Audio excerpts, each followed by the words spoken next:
As we observe Veterans Day right here on 12 News, today in AZ, we are joined by Anthony Rumore. Thank you so much for joining us this morning. Thank you for having me. You are a Valley veteran. You served in combat and you've had tons of experience, including at Ground Zero. If you can tell us what Veterans Day means to you. Oh gosh, you know, this goes back to my childhood. I remember very early on in my youth, I knew I wanted to be a soldier, right? I would dress in fatigues all the time, and I wanted to be a cop too. So I had this, this police uniform, and I not even on Halloween, I just sported around the neighborhood because I knew that's what I wanted to do. So being a veteran, gosh, you know, I just wanted to serve my country. You know, I wanted to do more, be a part of my country.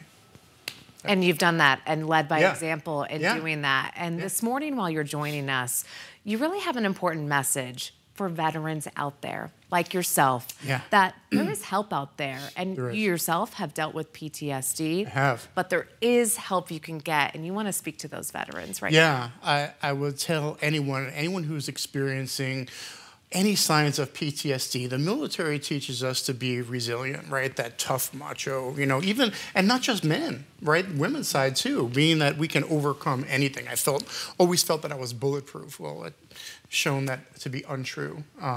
Upon my first combat tour return, I was feeling signs of not being myself, and I didn't know how to deal with it, right?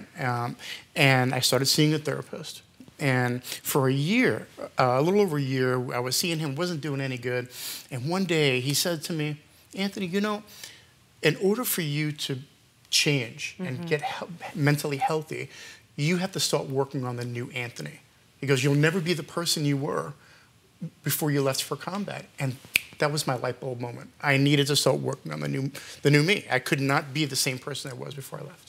And to other veterans that are watching right now on this day, especially when we're observing Veterans Day, where should they start? That can probably feel like such a daunting task to begin with, finding maybe a therapist that works for them. Yeah, so the VA is your first start, right? That's your resource.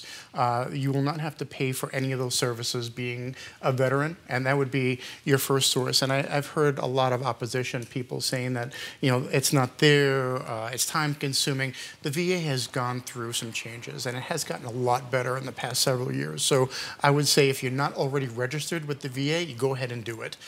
There are different places you can get help, whether it's a psychiatrist or, you know, just therapy, someone to talk to, group sessions.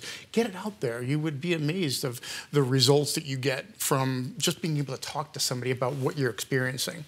As a veteran, what is something we in the community can do to support our neighbors who are veterans, our friends, our family, or even strangers that are out there? What do you think is the best thing? Oh, gosh, you know, I hear this all the time, whether it's somebody that sees my veteran license plate or I'm wearing something of, you know, has some type of military insignia on me.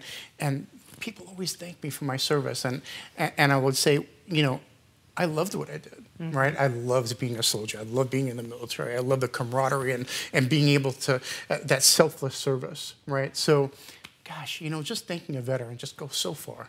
Thank you so much for your service. Thank you for joining us as we observe this Veterans Day. Yeah, thank you for having me. Right here on 12 News today in AZ.